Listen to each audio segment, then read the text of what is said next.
Hello students, welcome back to your science class.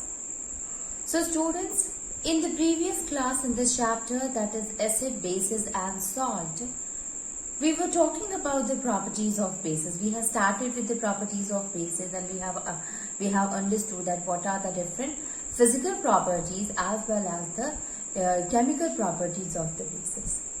Talking about the physical properties of students. So in case of a physical properties, we have seen that the first property is bases are bitter in taste. Like acids, they were sour in taste, it is bitter in taste.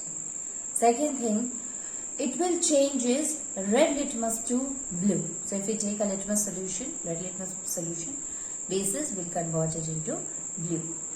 Then yes, they are also an electrolyte.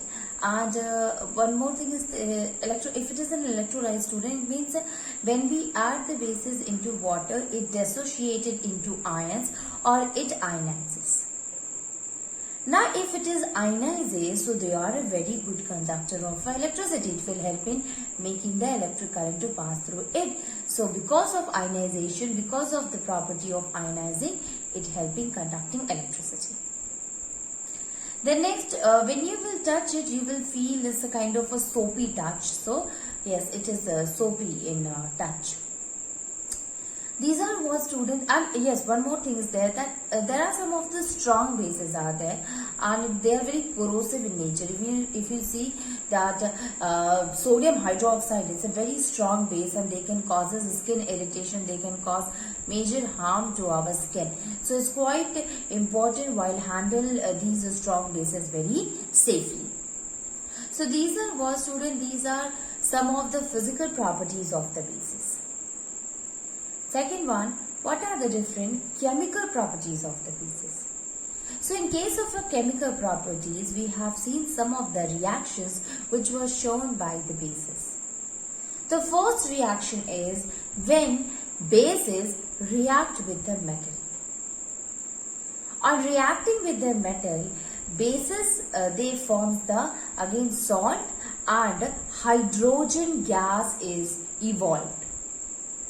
So suppose we have taken sodium hydroxide as a base and reacting it with that of a zinc. So reaction with the zinc will form sodium zincate. Okay, it will help in forming sodium zincate and hydrogen gases evolved.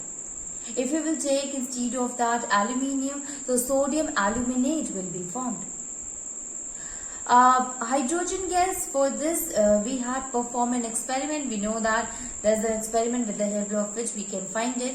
So when the gases evolve, when we pass it through the soap solution, bubbles come out, which proves that a gas is evolving in the solution. And to the near to the bubble, if we bring that of the burning splinter, then it will produce this pop sound which help in confirming the evolution of the hydrogen gas. Okay. I'm sorry. So this is for the first reaction, that what happened when the metals react with the bases.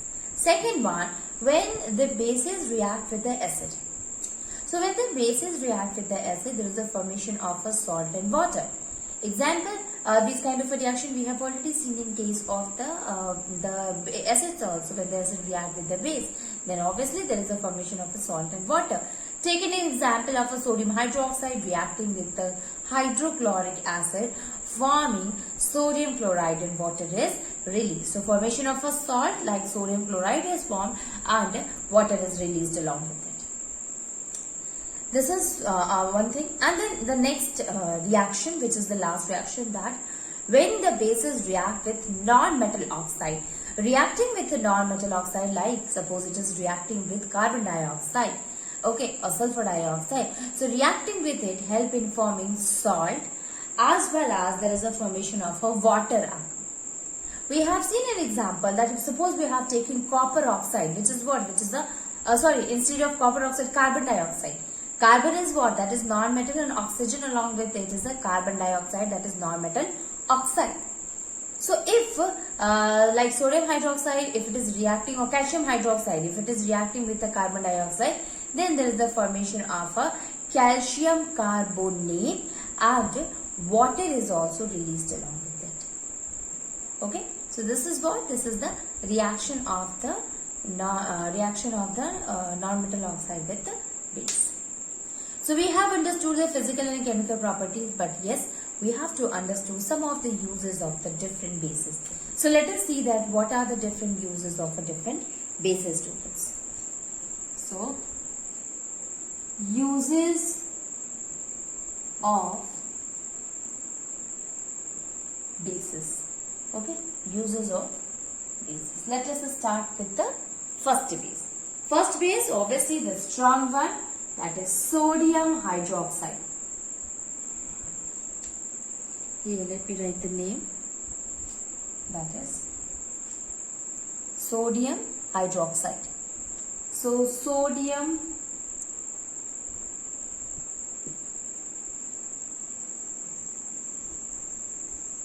represented by NaOH, sodium hydroxide. Let us see what are the different uses of the sodium hydroxide. Very strong base, students, remember. So it is used in manufacture of soap. Now you will think that we are using the soap and we said that the sodium hydroxide is quite very strong base. So is it okay to use it? Absolutely, there will be a reaction. We will add other thing also, and ultimately that will help in forming another compound, and that is not very harmful to our skin. Okay, so in manufacture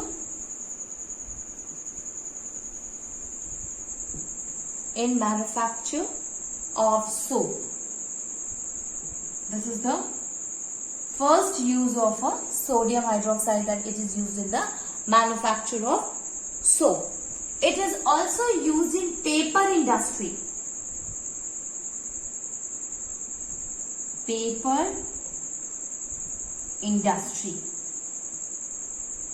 And finally, it is used in preparation of a synthetic fiber, that is rayon. Rayon is what, student, which is basically obtained from the plant itself, and this is what, since it is prepared synthetically, although there is other plant materials are also involved, but it's a kind of a material which is made in factories, and that is why it is called as a synthetic fiber. So in the preparation of synthetic fiber called rayon,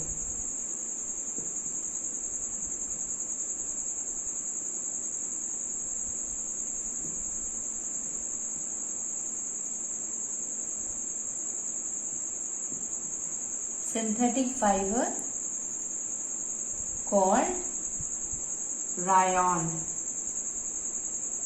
Okay, it is used in manufacture of soap, it is used in paper industry, and also it is used in the preparation of the synthetic fiber, that is called as rayon, students.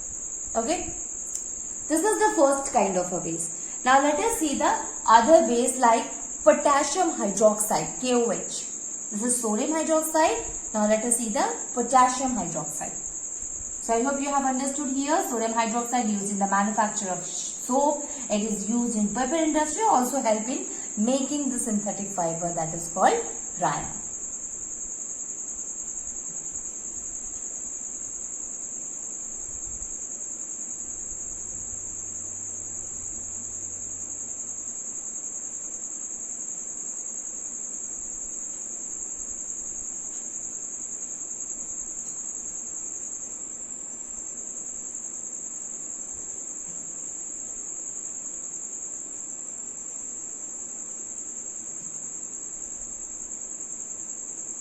Second one, potassium hydroxide.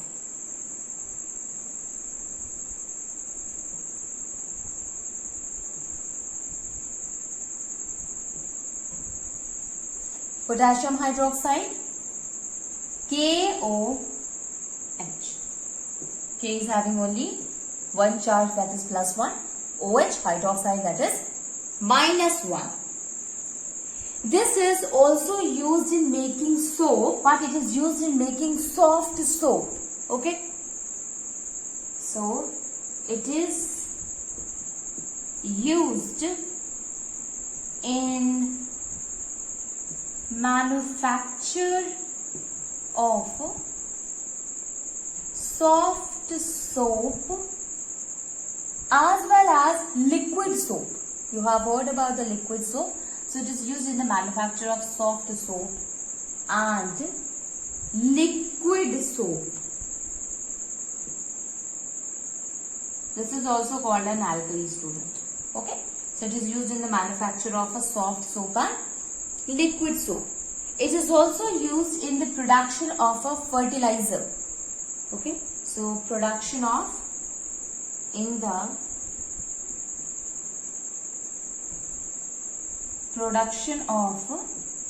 liquid fertilizer. Liquid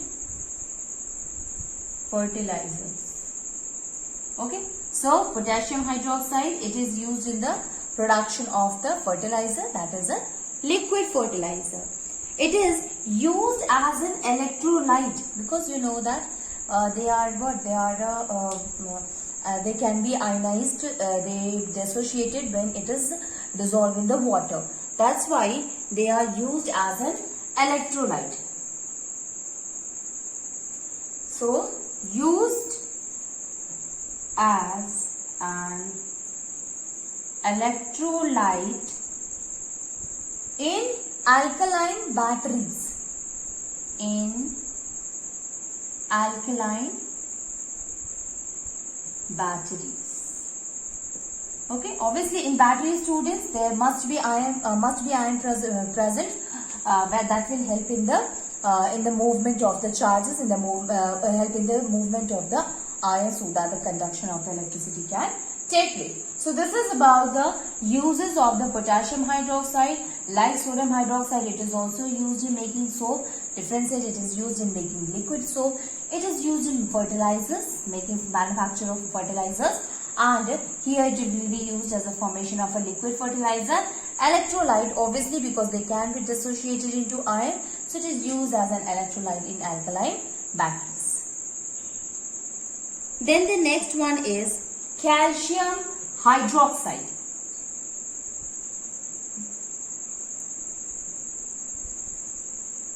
Calcium hydroxide.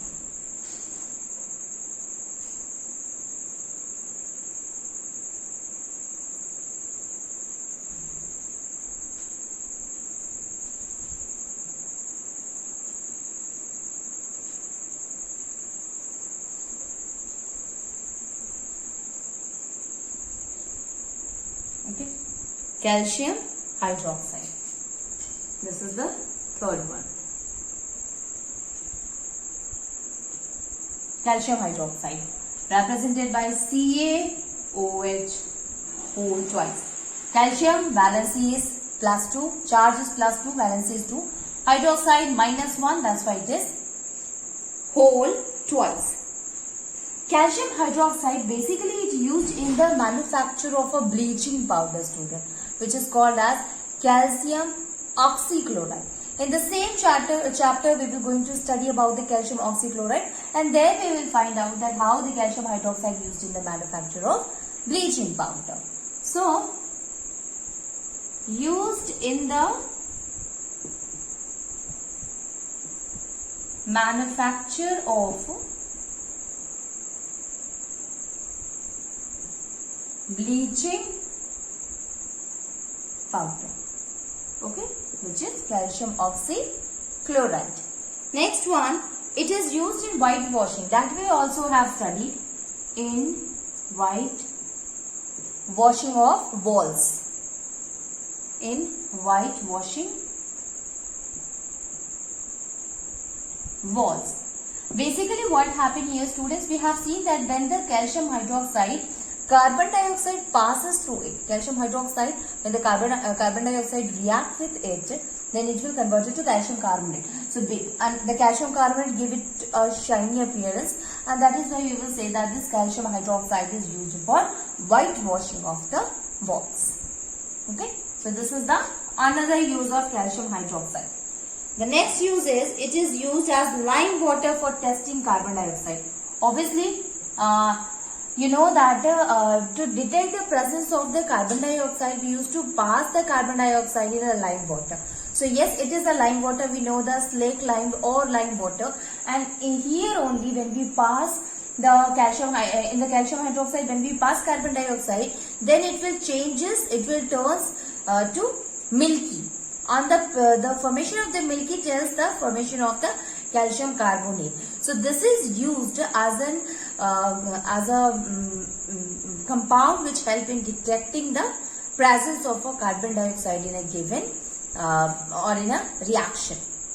Okay, so we can simply write here that used as lime,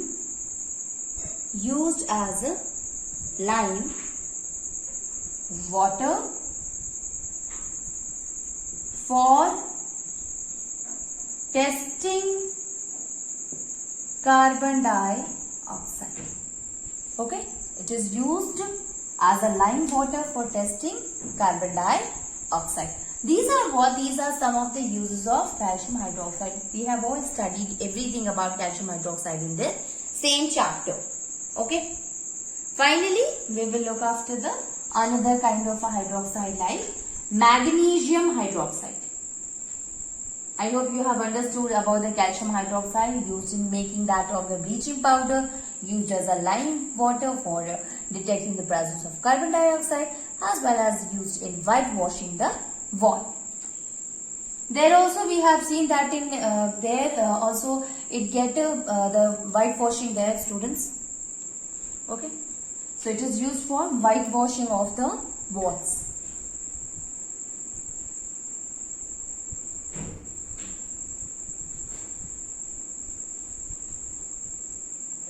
Finally, we will see the magnesium hydroxide.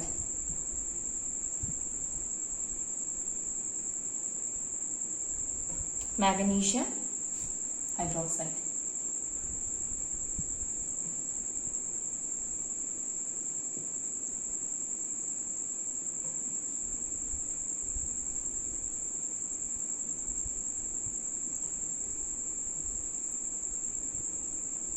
So, in case of a magnesium hydroxide, student, this is, you have heard about when a person got acidity, magnesium hydroxide is suggested because it is an antacid which help in neutralizing. Okay, so used as an antacid. Okay. Okay, so these are what, student, these are some of the uses of the different bases including sodium hydroxide, calcium hydroxide, magnesium hydroxide and potassium hydroxide. Now let us move and try to understand another concept, and that is strength of acids and bases.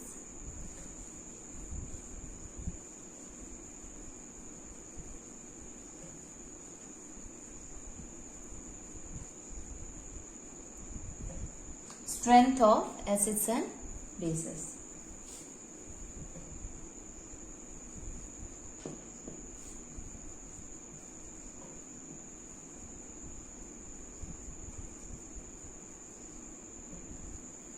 Strength of acid and base.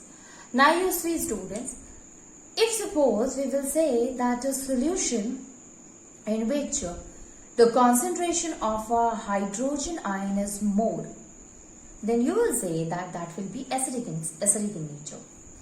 If the concentration of a hydroxide is more, then we will say that is what, basic in nature. If we will say that the concentration of hydroxide and concentration of a hydrogen ion both are equal, then that solution will be a neutral solution. So for a solution to be neutral, the amount of acid and amount of base should be equal. Now here, when we talk about amount of acid or amount of base, here we are talking about the strength of acid and strength of base.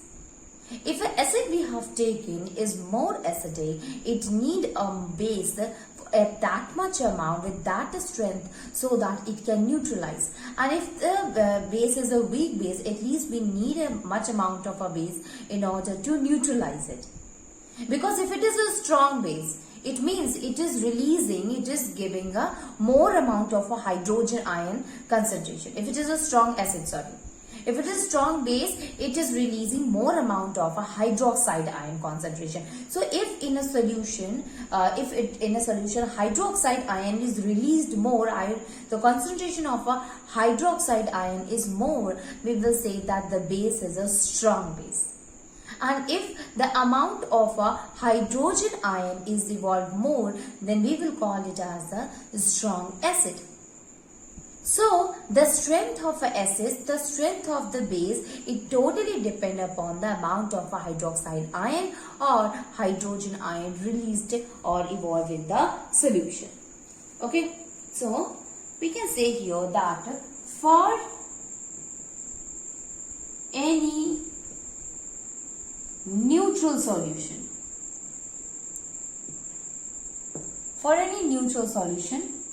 what can be the condition? Condition will be H positive will be equals to OH negative. Okay, H positive will be equals to OH negative.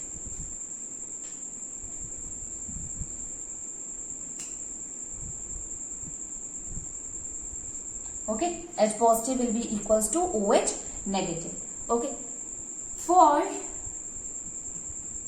any acidic solution, H positive will be greater than OH negative. H positive will be greater than OH negative. For any basic solution, here H positive will be smaller than OH negative. So this is the condition with the help of which we can say that whether the solution is acidic or basic here. This means that the concentration of H positive and OH negative help us in telling the nature of the solution or the strength of the acid or base. Okay. So we can write here that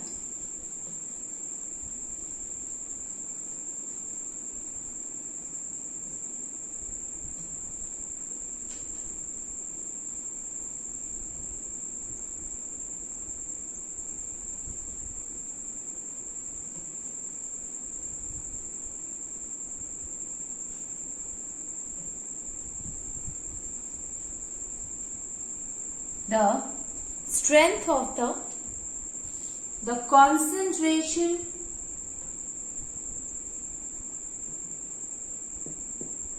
of H positive and OH negative ions helps us in determining the strength of acids and bases. Basically, this will help in telling the strength of the acid and bases, students. So, if a strong acid is there, so a strong acid ionizes completely.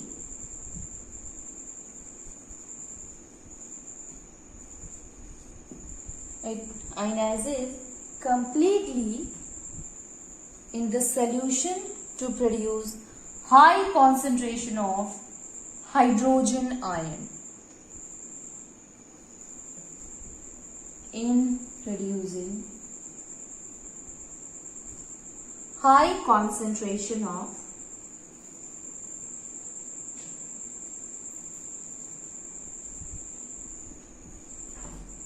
H positive ions. The same thing we will talk about the bases also. Here, in case of a strong base, the same thing.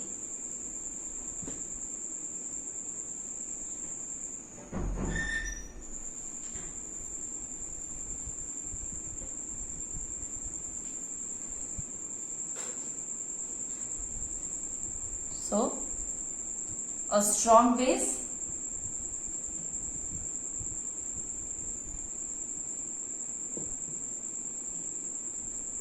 ionizes completely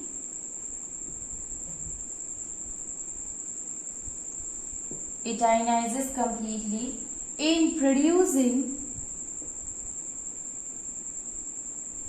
producing high concentration of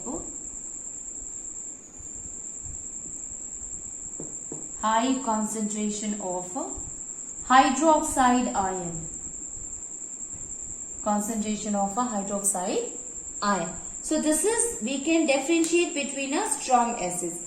Okay, so we can say here that the strength of the acid and the bases will be determined when it ionizes into the solution.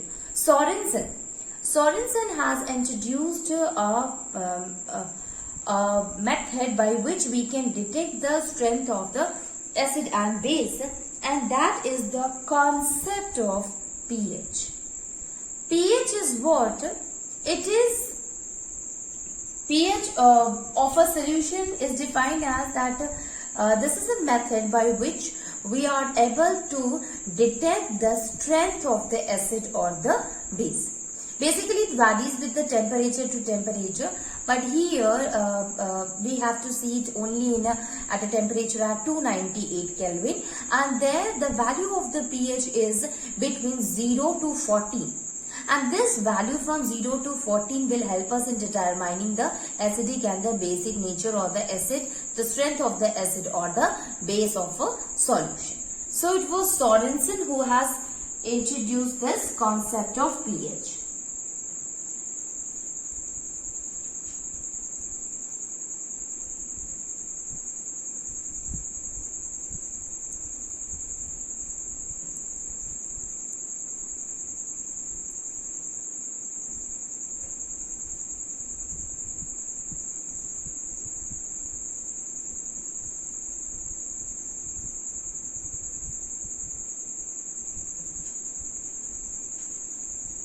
Okay, so Sorensen introduced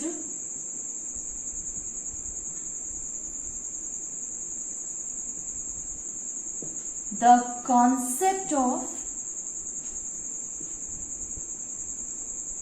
pH in our everyday life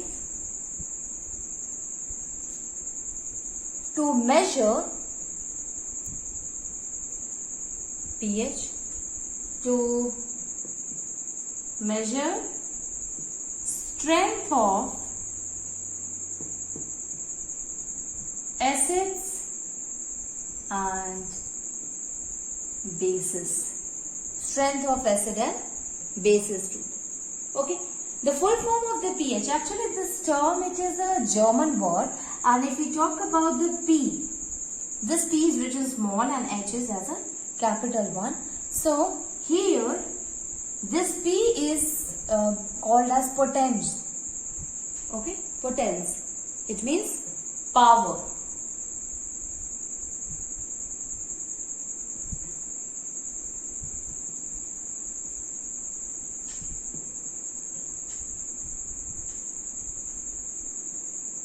It means power. And H. H is, it is called as hydrogen ion concentration.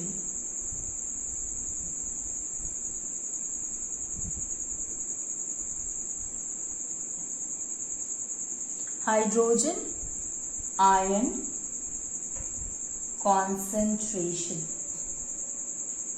So the power of acid or base can be determined with the help of the pH of a solution.